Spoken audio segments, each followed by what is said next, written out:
안녕하세요. 6월 4일 금요일 아침입니다.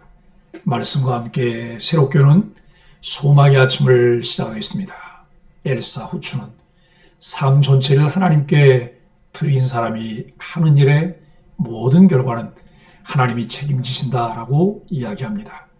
열왕기상 8장 22절로 30절까지 말씀을 본문으로 하여 하나님의 성품 바로 알기, 보고 들으시는 하나님이라고 하는 주제로 은혜를 나누기를 원합니다.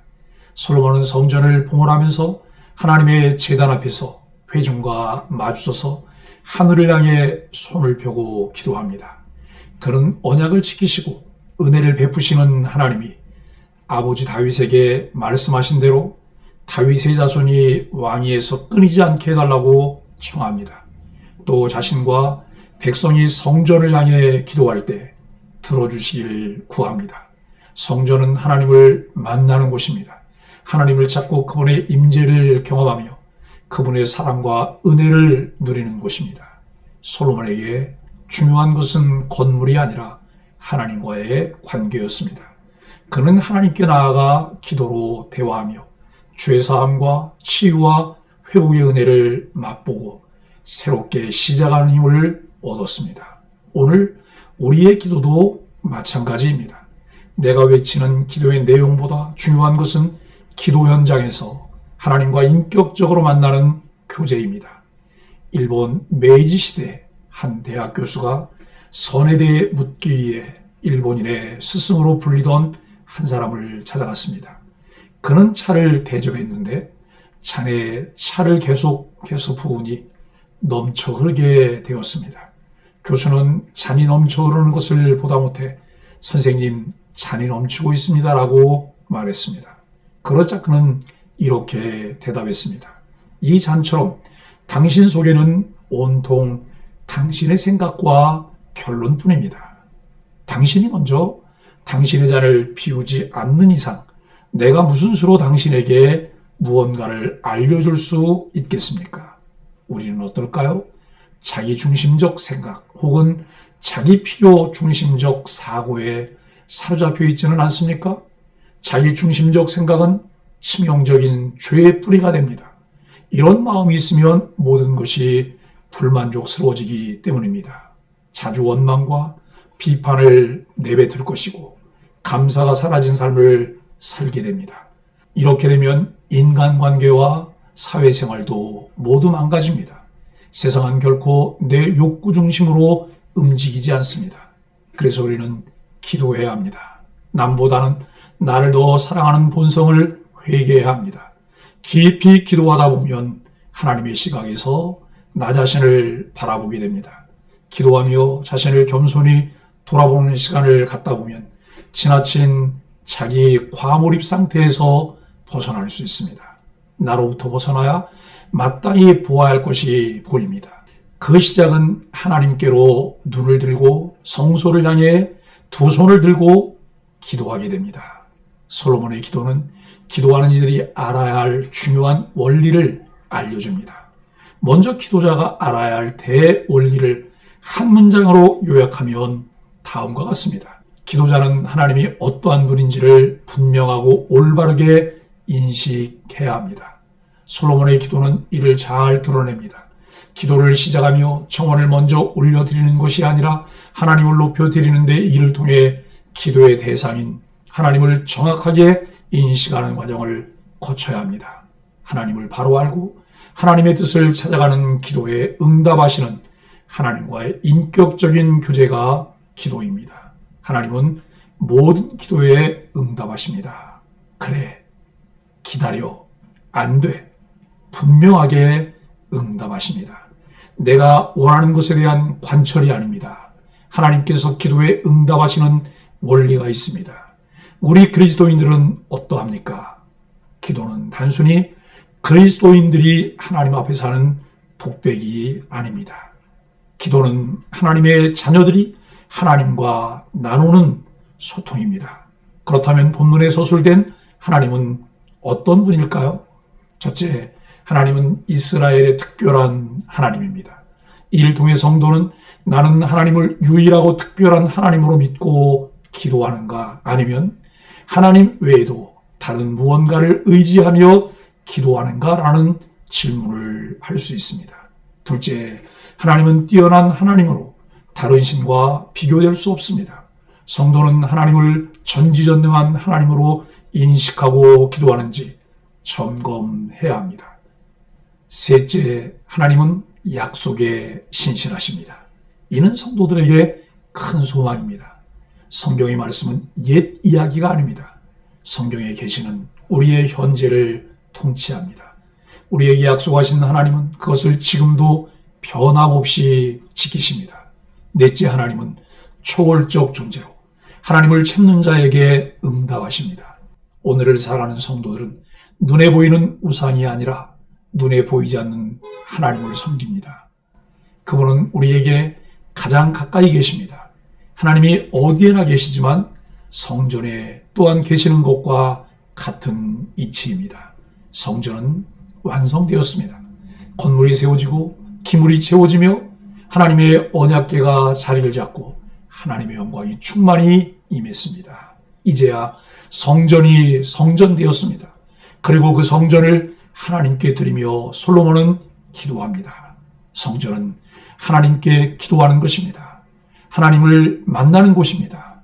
이것이 성전의 본질입니다. 22절로 26절은 다윗과의 언약을 지켜주소서. 솔로몬은 하나님이 이미 베푸신 은혜의 의지에 장래의 구원과 도우심을 간구합니다. 하나님은 다윗에게 하신 말씀과 언약을 지키셔서 성전을 세우셨습니다. 즉 성전을 세운 것은 다윗과 솔로몬의 힘이 아니었습니다. 하나님이 다윗에게 주신 약속을 이루신 하나님의 일이었습니다. 바로 이 사실에 의지해 솔로몬은 은혜를 구합니다. 앞으로도 다윗 언약을 지켜달라고 말입니다. 이처럼 은혜의 기억은 오늘을 살아갈 힘과 하나님께 기도할 근거가 됩니다. 하나님은 변함없이 신실하시기 때문입니다. 다윗의 자손이 하나님 말씀에 순종하면 하나님은 왕위가 끊어지지 않겠다고 약속하셨습니다. 하나님이 허락하신 나라와 왕권이 영원히 세워질 것이라는 언약이었습니다. 그래서 다윗의 후손들인 이스라엘의 왕들은 나라와 백성의 평안을 위해 순종해야 했습니다. 그러나 그들은 실패했습니다. 이것이 우리의 연약함입니다.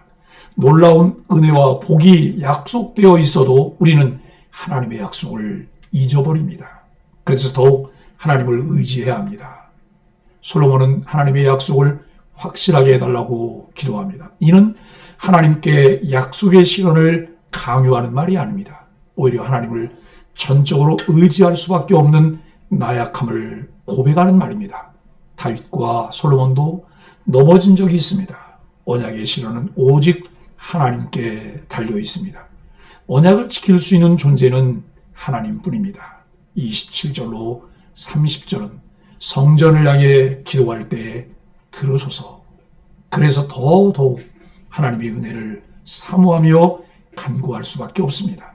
우리는 무엇으로 살아가고 있습니까? 우리의 소망은 우리를 구원하시고 자녀 삼아주시며 끝까지 붙들어 주신다는 하나님의 약속뿐입니다. 우리의 결단이나 능력이 아닌 하나님의 약속이 우리의 소망입니다. 하나님의 약속을 이루실 것을 믿으니 담대히 앞으로 나갈 수 있습니다. 솔로몬은 이제 성전을 바라보며 하나님께 기도드립니다. 앞부분과 약간 차이가 있습니다. 솔로몬은 분명히 성전을 가리켜 하나님이 영원히 거하실 처소라고 했습니다. 그런데 이제는 이 성전에 하나님이 거하실 수가 없습니다.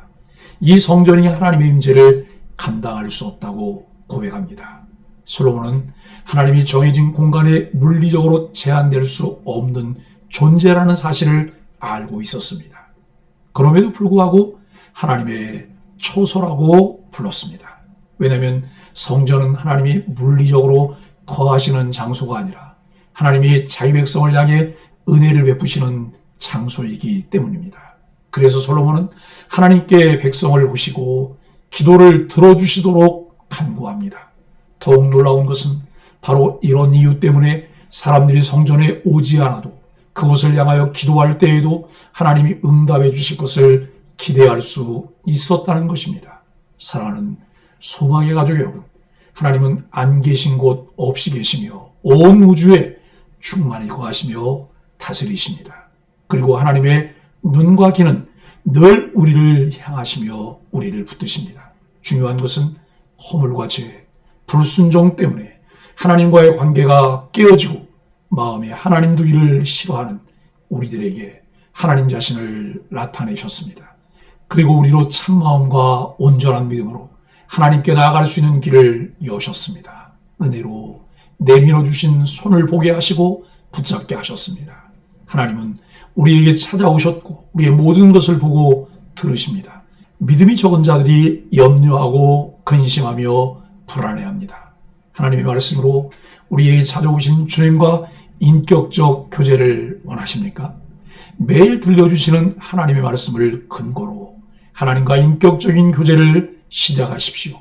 매일 꾸준히 하나님과 만나는 시간을 가질 때 하나님의 성품을 바로 알게 됩니다. 하나님을 아는 바른 지식은 우리에게 하나님을 신뢰하는 삶을 살게 하며 먼저 그의 나라와 그의 의를 구하며 살게 합니다.